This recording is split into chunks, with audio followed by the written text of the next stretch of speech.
the aisle.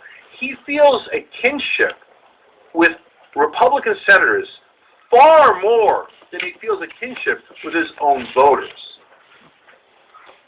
Yeah, and look, I think that that's indicative of so many lawmakers, not just Joe Biden. It's just that Joe Biden has a longer track record that we can look at and, analyze his votes and what he advocated for when he was a legislator.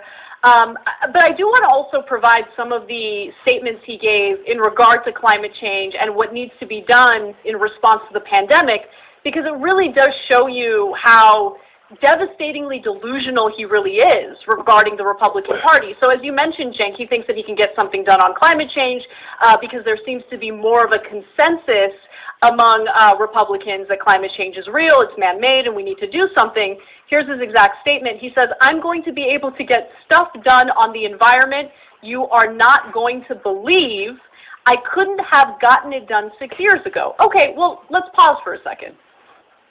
Well, you're president-elect right now, right? I know that he hasn't been inaugurated yet, so he technically doesn't really have much power yet. However, during this transition phase, he keeps complaining about how the Trump administration is blocking important information regarding coronavirus, stuff that needs to be done, Defense Department. The Defense Department, exactly. So there have been a number of different complaints coming from the Biden team in regard to how the Republican Party and how the Trump administration is basically blocking its efforts to actually do this transition smoothly. All right, well, show us your chops, Biden. I mean, come on. You say that you know what you're doing, right? You say that you're going to blow our minds with how great you are in negotiating and by doing bipartisan deals. Right? How come in this very beginning phase you're having so much difficulty persuading Republican lawmakers in the Trump administration to do the right thing and give you access to the information you need?